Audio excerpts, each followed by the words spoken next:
All right, so welcome everybody. My name is Lori Arthur Carmichael. I'm from IT Training and Support, and today we're going to be talking about using Zoom advanced features. So on our agenda, we're going to start with saving Zoom cloud recordings to Dropbox, then using the polling feature, taking attendance in Zoom, and then using extra webcams and iPads as document cameras, and of course, extra time for questions. So we're going to start here with saving Zoom cloud recordings to Dropbox. So I'll be showing you these steps in a moment, but essentially what you have to do in Dropbox is connect your Dropbox to Outlook, and then you can connect Zoom to Dropbox. As part of that process, in enabling Zoom connecting to your Dropbox, it will ask you if you want to enable the cloud recordings to be saved to Dropbox automatically, and so you can just simply click Enable. So what I'm going to do is I'm going to click on this link.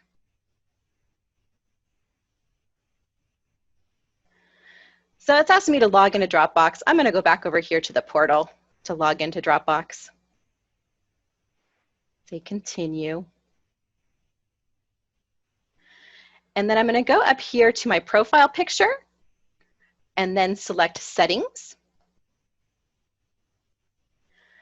And then there's an option that says connected apps. So you can see that both Outlook and Zoom, I don't have them connected at the moment. So I'm going to go ahead and connect them. You need to start with Outlook though first. So we'll say connect to Outlook. And now it's going to bring up this Microsoft sign-in, which is just the same as the other Microsoft sign-ins that you might have used. You're going to put in your email address, then click next. It's going to take us to the Microsoft sign-in. So I'm just going to put my portal password in here. And click sign in. And I'm going to say, no, I don't need to stay signed in. And now it's connected. So now I can go ahead and connect Zoom. So I'll connect to Zoom. And this is just reminding me that when I connect my Zoom account to Dropbox, that will allow some people on Dropbox to see how to contact me on Zoom. That's all right. So I haven't signed into Zoom on the web, so it's asking me to do that. So I want to do sign in with SSO. Our domain is Fullerton. We'll click continue. And I'm already signed into the portal, so it's not asking me to sign into that again, but it's now asking me here's what Dropbox is going to be able to do with my Zoom account. So I want to click authorize. And now this is where I can enable the cloud recordings automatically to go to Dropbox. So I'm going to say enable. So if for some reason I had clicked no when I had set that up, I can always come back here to settings and I can check or uncheck this option here. So this option, I don't see any reason why you wouldn't want to leave it enabled. At the moment, I'm doing a local recording, so it's just saving to my computer. But if I choose to do a cloud recording, then I know it's automatically going to be copied over to Dropbox as soon as it's been processed by Zoom, which is kind of nice because then I don't have to worry about retrieving it from the Zoom cloud within 14 days, which is how long that Zoom saves those cloud recordings.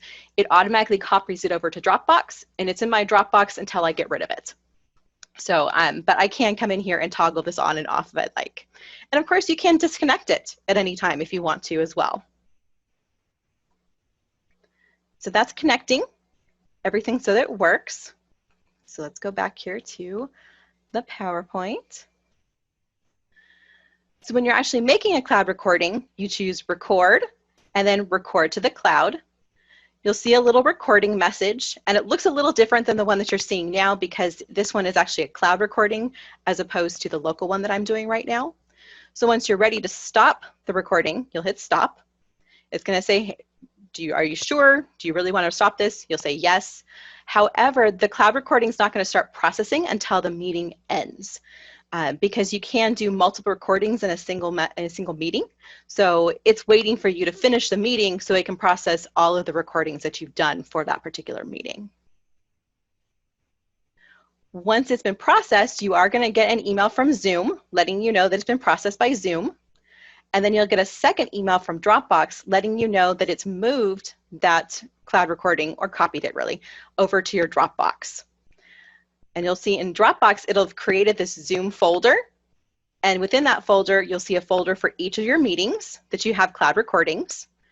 And it's trying to give you a little bit of information about the date and the time of that particular one, because you can have similarly named meetings, especially recurring ones. So it's trying to let you know which specific meeting this was. And then within that folder, you'll have all the files that are associated with your recording. So it depends on, do you have a screen share going on like I do now, and audio? Do you also have video components? All of those may be separate files in here. And depending on how complex as well as how long your recording is, it can take a little bit longer for Zoom and Dropbox to process it.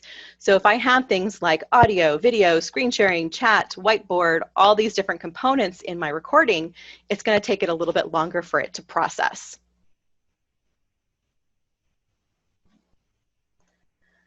All right, so are there any questions about the Dropbox, the cloud recordings? Okay, so we can come back around to it too if you have questions. So now we're going to look at using the polling feature, and we're going to go to the Zoom web portal in order to do that.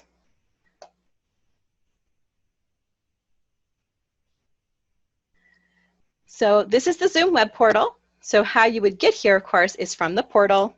You can type in Zoom or you can type in web meetings. And then you'll simply do the CSUF Zoom sign in. And then here under meetings, you can see all of the meetings that you have. And so I'm going to go ahead and click on this one. And if we scroll down here, you can see I've actually created one poll for this meeting already. And in general, when you're talking about polling, you do want to do this ahead of time. You are able to do it while a meeting is going on, but it kind of does take time away from your class there. So I recommend coming in here, and you can do this even 5 minutes before. That's okay. It doesn't really matter how much in advance you do. All you'll do is click add. You'll give it a title. So maybe I'll just call this sample poll 2. Then indicate if you want it to be anonymous or not. If it is anonymous, you will not be able to tell who has answered each of those questions, which it implies, but there is no sort of back end way for you to easily find out who did which question or which answer. So if you are intending to use this for any kind of participation points or anything else like that, you want to make sure this is unchecked. Within the meeting, your other students will not see who answered what, even when you share the poll results. So the only reason to keep this anonymous is if you truly want to keep it anonymous and you don't want to know who answered what. Then you'll type in your question. So I can say, this is my question. And then you kind of single choice, so they can only choose one answer, or multiple choice. And you can have up to 10 answers. And then I can add additional questions if I want more questions. But this is about as fancy as it gets in terms of your options when it comes to the polls. I did find that you can go back and edit a question, but you cannot edit the order of these. So if I create like 5 questions in my poll here, and then I go, you know what, I really want question 4 to be first, there's not really any way to do that. I basically have to just delete and start over again. So I definitely recommend using something as simple as Microsoft Word to type out your poll, get your idea of which questions you want first, what do you want to ask, figure all of that out, so that all you're doing is maybe copying and pasting from that Word document into the sample poll, into the poll here, so that then you're not having to do any of that shuffling around in the poll once you go here. Once you have all your questions, I believe you can have up to 25 questions in a poll. I don't recommend having quite that many because students will have to answer every question in the poll before they can submit it. So that can be kind of time consuming. The polls aren't really intended like a quiz, really. You can kind of use them for participation points and that sort of thing, but sometimes the students who are using mobile devices have a little bit of trouble viewing the poll. So you may have to have some sort of alternative for them, like putting their answer in the chat, because they can do a private chat to you too if they want their responses to be private from the other students. But it doesn't really work well for quizzing. It really is just some sort of a poll to gauge your students' participation, to kind of just interact with them. Once you have your poll all set, you simply click Save. Oh, give it a couple.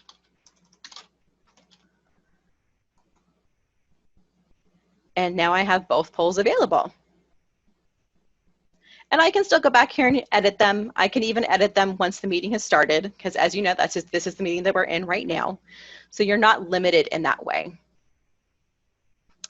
You are limited to a maximum of 25 polls per meeting. Again, I don't recommend that you have 25 different polls in a single class period. But where this does come in handy is, depending on how you have your class set up, you might end up having a recurring Zoom meeting. So instead of creating a separate Zoom with a different link for every time you have a class session, you may want to have just a single one that is recurring. And they just join that Monday, Wednesday, Friday from 9 to 9:50 or whatever your class time is. And you don't have to keep creating different Zoom meetings. When you do that, any poll that you create will be available for any of those occurrences of that recurring meeting. But that also does mean you're limited to 25 total, which may not be enough over the course of, say, a semester. So if you find that you're starting to come up against that 25 limit, you can come back and delete previous polls. That will not remove the poll from any previous meetings, so you'll still have the poll results from any previous meetings. That poll just simply won't be available for any future occurrences of that meeting. So you can play around with that and kind of delete polls that you don't need, that were kind of a one-time thing, without having to worry about it affecting the poll reports that we'll be looking at in a couple of minutes.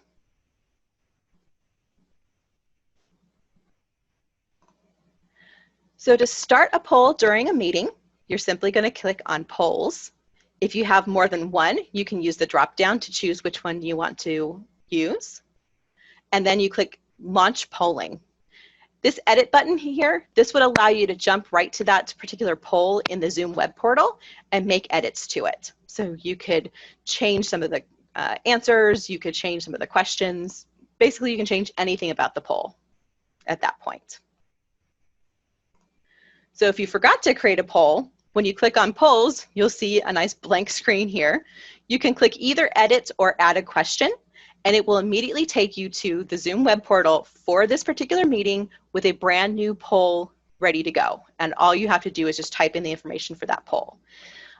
Your students are not going to be able to see what you're doing unless for some reason you are screen sharing while you're doing that, while you're writing out the poll. But they're not really going to be doing anything unless you give them some sort of activity to do while you're typing that particular poll. Otherwise, they're kind of just sitting there just waiting for you to do something. So if you do forget to do the poll, it's okay. You can jump in here, and especially if you already have it created in Word, you just have to copy and paste it. So it doesn't take very long, but you may want to give them some sort of activity to do just so that they're not just waiting there with dead air while you're typing it in there. So once you click Launch, you'll see a screen here that says, here's the sample poll, it's in progress. It tells you the time elapsed. It tells you how many of your attendees are looking at the questions and how many of them have voted. So you will see, like, I didn't have any attendees when I was joining this particular one, but you will see the total number of attendees. So in this case, if I was looking at this particular meeting, I would see 2, because it's not going to count me, it's just going to count everybody else. And it'll tell me how many of those people have voted. And again, they have to answer each of the questions and then click Submit before it's going to show that they've voted. Once you're ready to end, you simply click End Polling. And then you have an option to either share the results or relaunch polling. When you relaunch polling, it is going to clear the previous results. So if for some reason you didn't get everybody's vote, or you simply want to ask the question again, you can relaunch the poll again.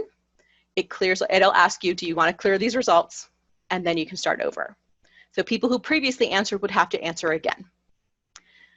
If you click Share Results, you're going to see a note here that says Sharing Poll Results, and you can see here's all the answers. Now, nobody answered mine in this case, but they would only see the numbers.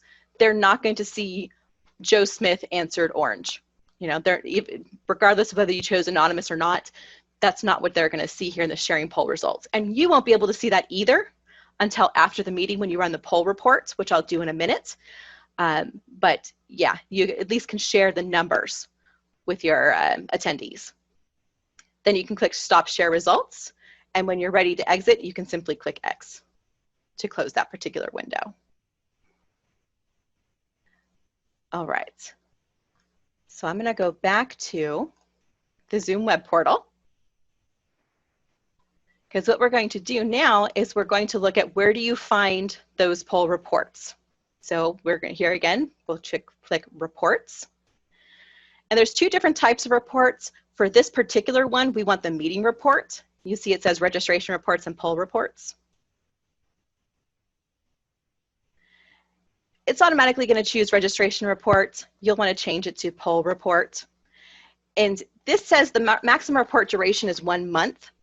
And in general, what Zoom says is that reports are only kept for about 30 days.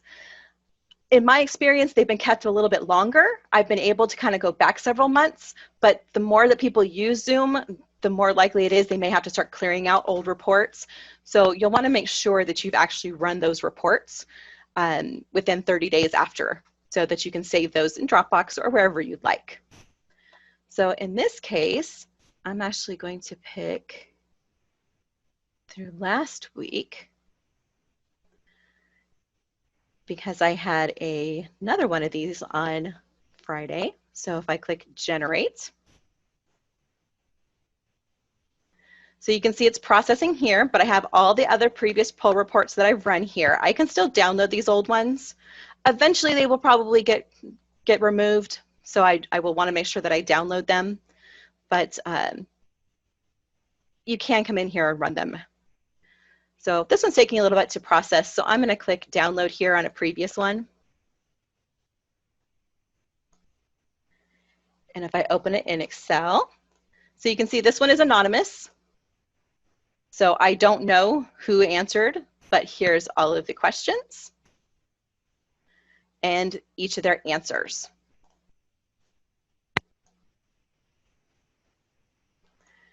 So if you don't have an anonymous, you will see the username and their email, whatever they had when they signed in. And then you can save this wherever you would like. All right, and now I'm going to stop the share briefly so that I can go ahead and share the poll. So I'm going to launch the poll here. So you are welcome to answer this, but this is kind of what it looks like from the participant view. So you kind of know what it looks like when your participants are looking at this. My very scientific poll here. But this allows you to kind of see what they're looking at. They just have to pick something for each one of these options and then click Submit, and then they're good to go.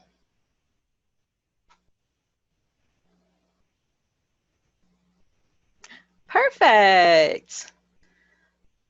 So now if I end polling, I can share the results. And again, you can't see who did each one, although it's rather a dead giveaway, but you can see exactly what the total for each of those selections is.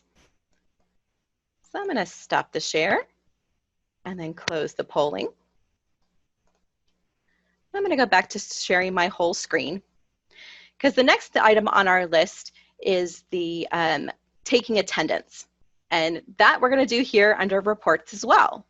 So we'll go here to reports, but this time we're going to go to usage. So similarly, and here I'm going to include last week as well.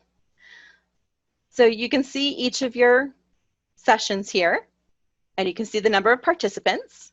And if I click on that number, it kind of puts it down here at the bottom, which is kind of hard to see, but it's showing me everybody who joined that meeting and how long they were in the meeting. I like to include export with meeting data, because if I save this and then I forget to rename it, or I've downloaded it, but I just didn't rename the file correctly, I don't have to try to remember, wait, which meeting was this? Which day was this? It puts all this information into the downloaded file. So just in case. There's also the option to show unique users. So you can see that some of these people are in here multiple times. And often that happens when you have a waiting room. So when Steve joined, he was there for a minute in the waiting room, and then he was in the meeting for the 85 minutes. So for your purposes, in terms of being faculty, you may not want to show unique users because you may be interested to know how often did this student leave and come back. Did they join at the first 5 minutes of the meeting, leave, and then come back for the last few minutes of the meeting? In my case, I usually just do show unique users because it's not as important to me. I just want to know who is there. Either way, once you have your settings, you'll click Export. Then I'll open the CSV. And so it has all the meeting information up here. It has everybody, including, the host and any co-hosts. They'll be listed there too. And you can delete them too. So if you're seeing your own name here, you can delete this from the report if it doesn't matter to you. And then you can sort this too if you need to. But I particularly like having the user email. You should, in most cases, see their student email address because we are encouraging students to sign in with their campus account. But if they sign in with something else, you will see that there, and you can kind of reach out to them and just say, hey, I need you to use your Cal State Fullerton account here because when you use your Gmail, I don't know who you are. But this does allow that if somebody's having trouble with their account, they can still join with a Gmail account if they have one. They can go create one real quick if they're having trouble with their campus account for any reason. Because all the requirement is that they have to sign in with a Zoom account, not necessarily with a Cal State Fullerton Zoom account. So just keep that in mind, but ideally you want everybody to be in there with their @CSU.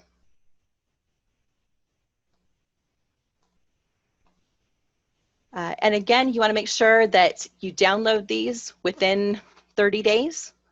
I find that usually as soon as I end a meeting, that's one of the first things that I do is I go run this report, and I haven't had any trouble with it being available right away. If for some reason you do, the report default says that it has to be at least 15 minutes ago. I think it depends on how much it's being used. This week it might be a little bit different for me than for previous weeks. So if it just ended and you can't get this report, just give it a few more minutes and then it should be available. All right. So that was attendance. So let me go ahead and we're going to move into the webcam as document camera. So these are some photos of my setup here. I've kind of MacGyvered the situation here.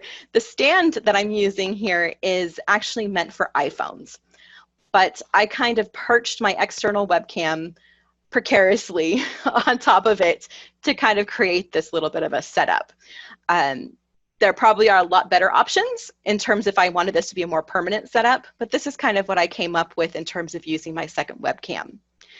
And what we are talking about is having two webcams attached to your computer at the same time. So right now, I have two. I have this one that is sitting right in this spot right now, and then I have a second one that I would be using for my own video, although I find it distracts a little bit when I'm screen sharing to have my video as a tiny little thing in the corner. But that would be the idea, is if I needed to have one webcam used to show me, or it's a built-in webcam, to your laptop. You can't move those around to be a document camera.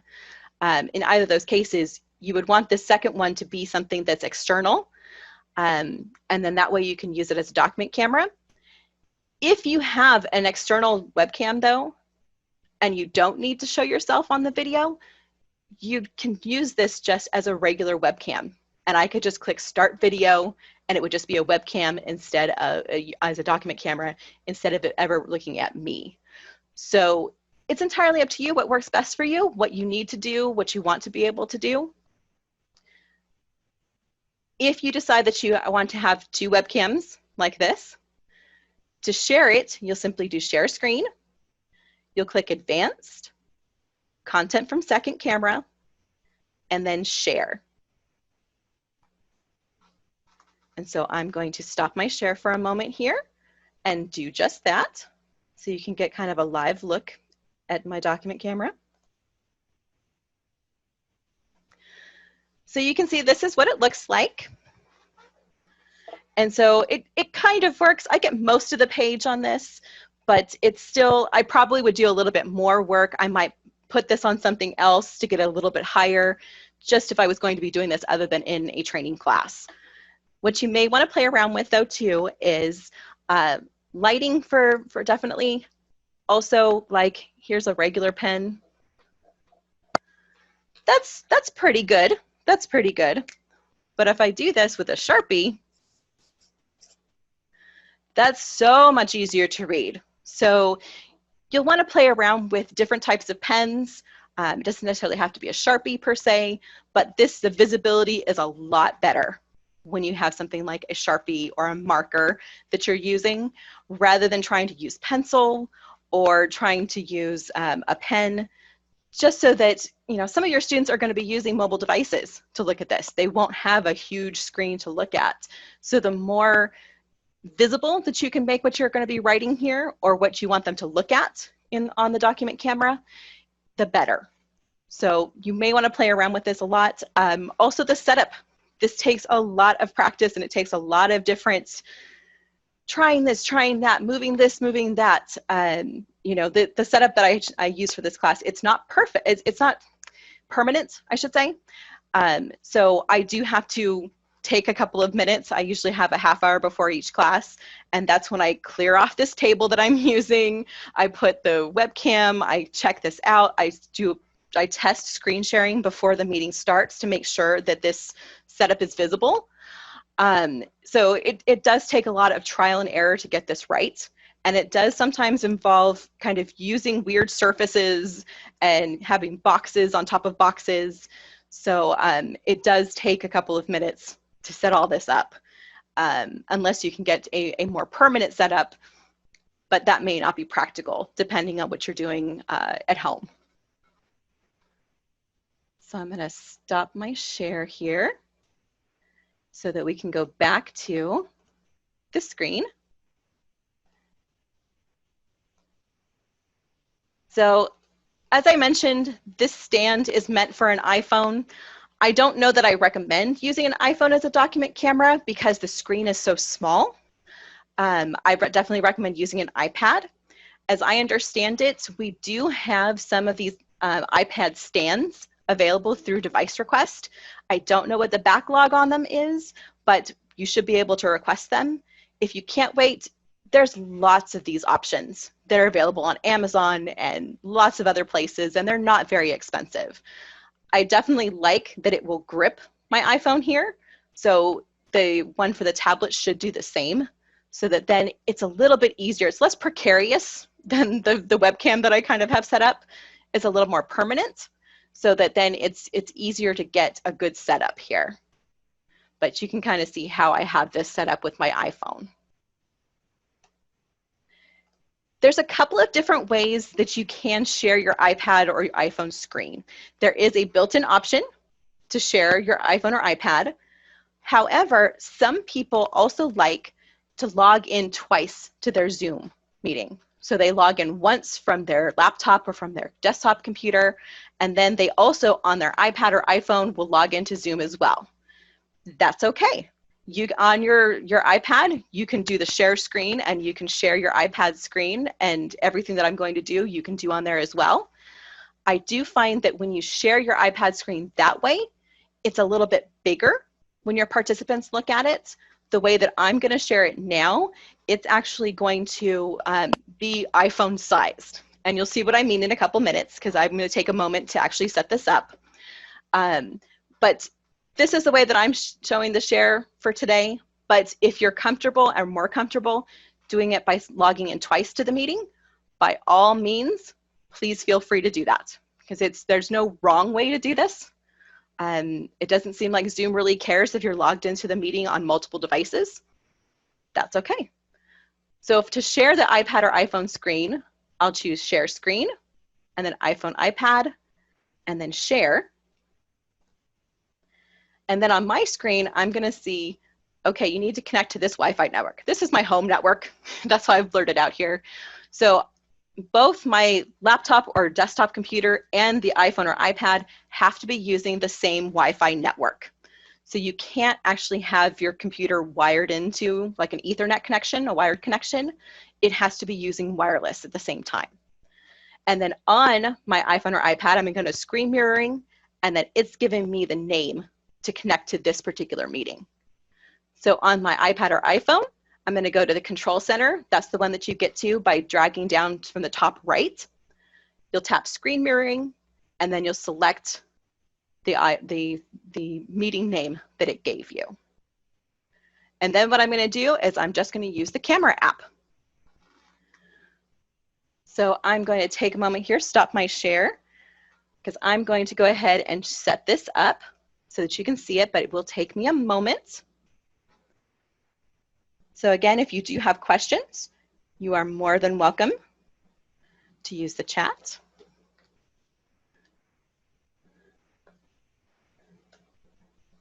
All right, so now you can see I've set up the screen mirroring.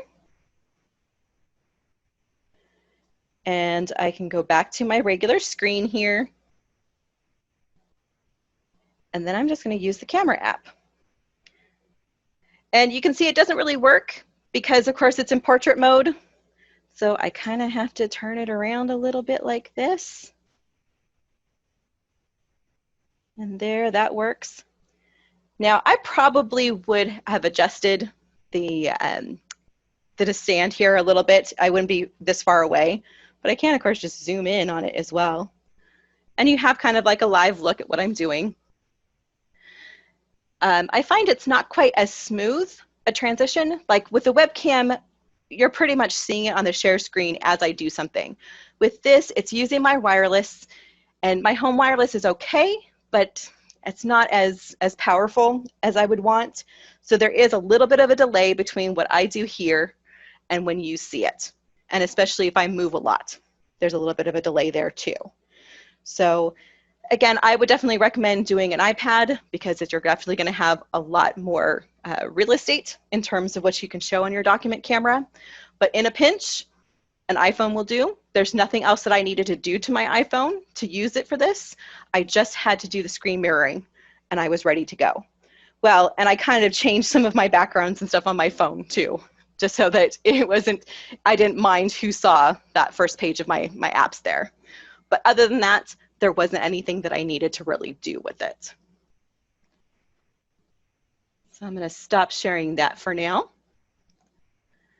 We'll go back to our screen here. And so we've pretty much come to the end here. So if there's any questions, you're welcome to use the chat.